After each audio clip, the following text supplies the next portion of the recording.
السلام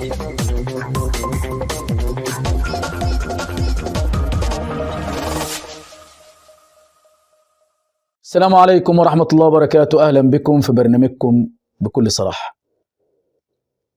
النهاردة هنتكلم عن موضوع النادي الأهلي واللعيبة والمدرب والإدارة والجمهور النادي الأهلي العظيم، وهنتكلم شوية عن المجلس الأعلى للإعلام وبيعمل إيه ويا ترى إيه اللي معطله إن هو يشوف اللي بيحصل في الساحة الرياضية والوزير.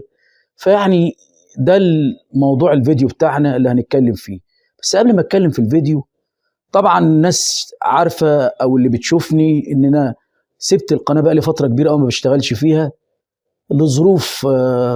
لظروف خارجه عن الاراده يعني، وان انا حسيت ان كانت الفتره اللي قبل كده ان احنا بندن في ملطه. بس مع مشكله النادي الاهلي الواحد قال لازم يرجع من واجبه، او من حق النادي الاهلي عليه ان يرجع يتكلم ويطمن شويه جمهور النادي الاهلي في المشكله اللي حاصله دلوقتي. اول حاجه هنتكلم على اللعيبه، وسامع الناس بتتكلم وتقول لك دي الجنود بتاعتنا دلوقتي وفي المعركه. خدوا بالكم الكلام ده اللي كنا بنقوله السنه اللي فاتت والسنه اللي قبليها. بيجي الاب في البيت مع اولاده لازم وقت يقسو عليهم، لازم يجي وقت يوري له اخطائه ويشد عليه عشان يتعدل. ما هو الطبطبه على طول ودي سلاحنا اللي ما نقدرش، لازم يتقرس عليهم. خلاص السنتين اللي فاتوا مفيش غير الطبطبه. انا ما قلتش ان احنا نخلص عليهم، بس لازم يحسوا ان جمهورهم ادارتهم كلهم زعلانين منهم، ان هم مقصرين في حق النادي الاهلي. وطبعا انا قلت في الفيديو اللي فات حتى اللي ما شافش السبب الحقيقي ان اللعيبه دي ما تديش بقى لها يجي 3 سنين. قلت لعيبه مش دوليه، واللي عاوز يتاكد ويعرف انا قلت ايه يرجع للفيديو اللي قبليه. المدرب بتاع النادي الاهلي مستر كولر مدرب كويس جدا وبيشيل شيله السنين اللي فاتت. طبعا الجمهور مش مستحمل، شايف اللي بيحصل السنه دي سلسله للي كانت بيحصل السنه اللي فاتت والسنه اللي قبليها. فمشيل كولر كل الغضب بتاع السنتين اللي فاتوا مشيله الكولر دلوقتي. جمهور النادي الاهلي لازم نقف ورا كولر، مش هنمشي ورا الناس المغرضه بتقول لك كولر لازم يمشي. طب بعد ما يمشي ويجي اللي غيره ما هيمشي، بدام نفس القماشه هي اللي موجوده معانا. الاداره لازم تحافظ على كولر. والكابتن محمود الخطيب كان امبارح قاعد مع كولر 6 ساعات. مستر كولر لازم نسمع له كويس جدا، واللي عاوزه لازم يجي. وطبعا سامعين ان شاء الله في صفقات جايه، يعني خلاص محمد الضو وكريستو لاعب النجم الساحلي الصاعد ان شاء الله. كان كل الناس بتتنبأ له بمستقبل كويس، بيقول لك خلاص خلص الحمد لله، خلص امبارح بالليل، وان شاء الله في خلال النهارده او بكره باذن الله نعلن عنه.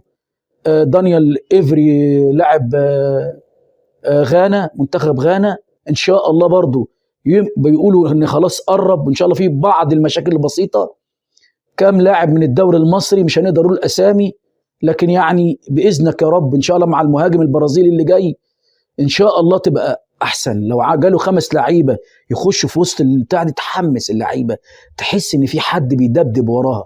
لكن حته ان انت بقيت ضامن مكانك دي بقت مقصره جدا جدا جدا.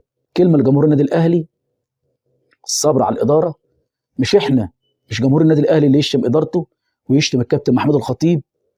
انا واحد عاصرت الكابتن محمود الخطيب كلاعب، سني 50 سنه، حضرت الكابتن محمود كلاعب كوره، حضرته في كل مراحله في الاداره.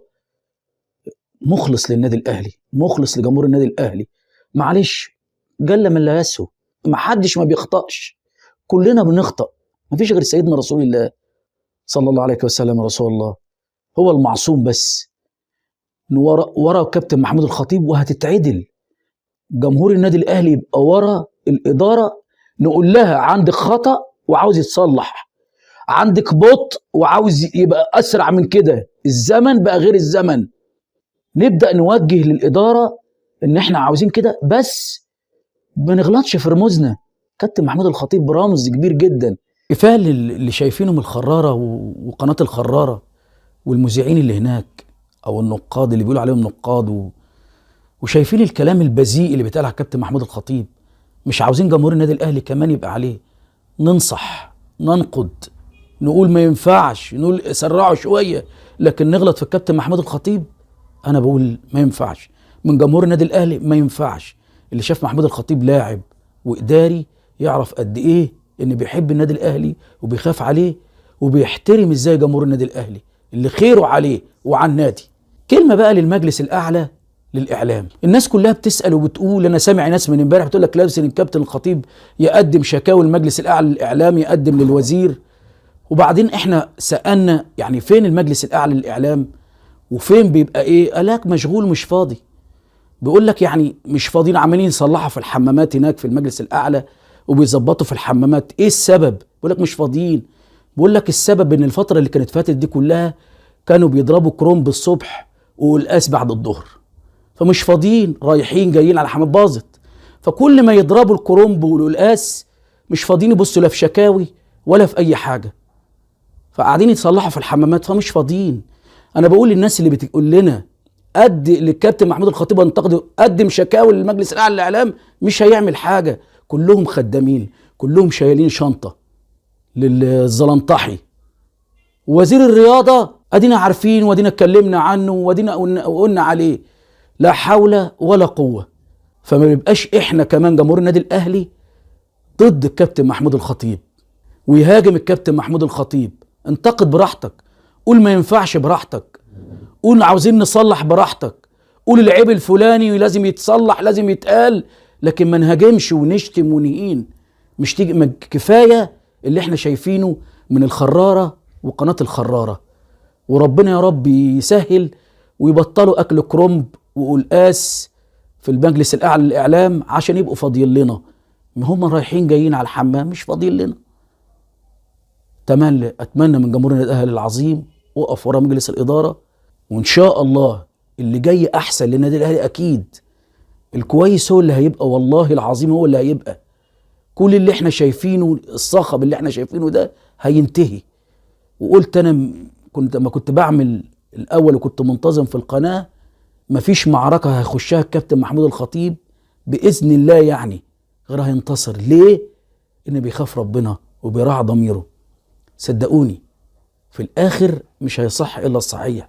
طولت لكن ان شاء الله ربنا هيزيح الغمه.